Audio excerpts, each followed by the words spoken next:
All right, I'd like to look at something called OOP, which is Object-Oriented Programming.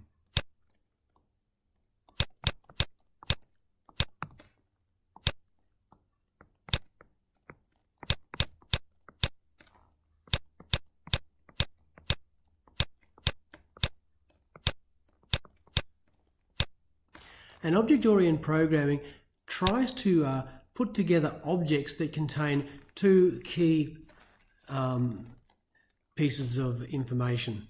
So an object will contain data, and we call that properties.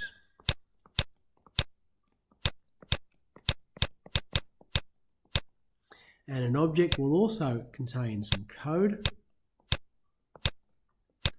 and we call the code sections within a object methods, and they're written like functions. And of those methods, there's one very important method which is called the constructor.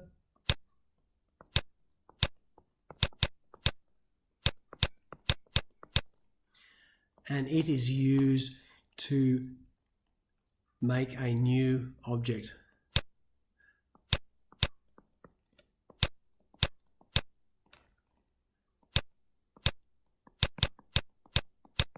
And it usually does that by accepting values into the constructor, which is a function, and passes those on to the properties, so the properties get the right values.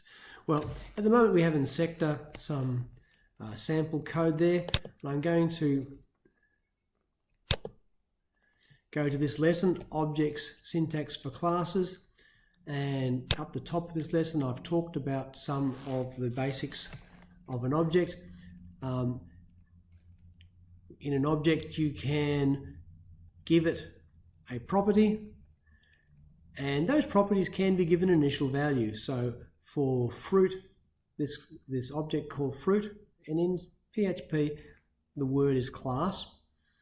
So we create a class called fruit, and I've given it a value of 3 for the count, and I've given it a value for type. Public means that the information for a piece of fruit is available for the rest of the program. Without the word public in here, they become private values and are only usable inside the actual object code.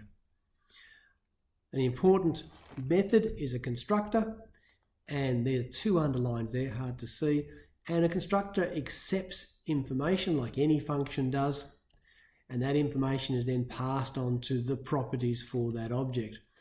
So here's the information being passed to the property. We use the this, right? This means this particular. So if the object happened to be a fruit, then it would be this particular piece of fruit, or this particular dog, as you're going to see in the exercise we're going to do in a moment, all right, is given this particular piece of information. So we can have multiple, we call those instances of a particular object, and each instance can have different information stored in it. And for a method, methods are functions within inside the object, as PHP calls them classes. And then we say public, so that's available outside. We can have functions that aren't public, which means they're only useful inside.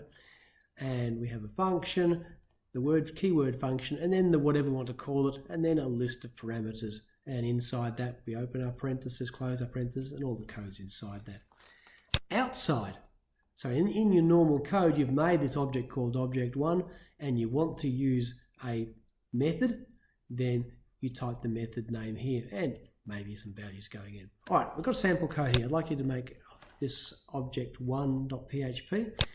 It starts here, and it ends just there. We're going to copy that. Go across to Dreamweaver, file new, PHP, create, and as always we're going to stick this code inside the body, and there's our code. Now, in terms of what this does, we've got a class called dog. Please note, when we're talking Hungarian notation, we will then use dog as defining what sort of thing this is. All right. It has a property of number of legs, and we've given it a value of 4 to start off with. It has a property of a public property, which is their name. It's mentioned as text name. Public, the constructor here, which is a public function, and it just asks for text name, and it stores the text name into this particular dog object. And notice here, name doesn't get given a $sign. All right, when we're actually talking to properties within an object, the $sign isn't used. We define them with a $sign, but we don't actually use it. So that should be text in the capital name. Sorry. Okay. Going back down there, we've made a method which, when we ask the dog to bark, it will say woof.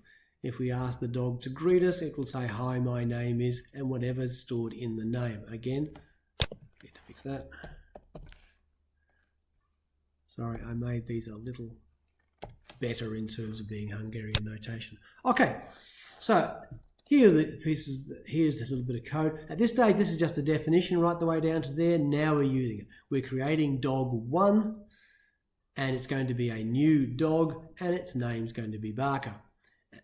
So that Barker goes to here, and Barker goes to here, and then it gets stored in text name property of the dog.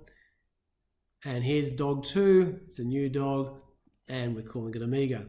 So we're going to echo dog1.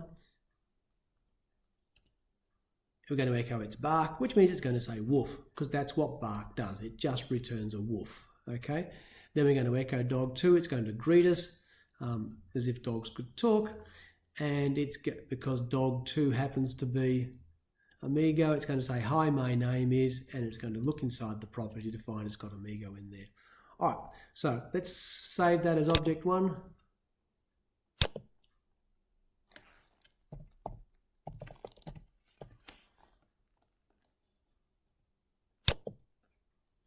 I've already got one there. I'm going to override it.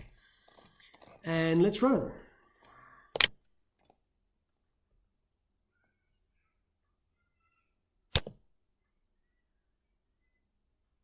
And we've got the woof. And we've got hi, my name is Amigo, which is what we'd expect. So object-oriented programming is just a neat way of being able to encapsulate appropriate data with the functions that actually operated on it and put it together as one single object within your code. So it's quite a useful technique.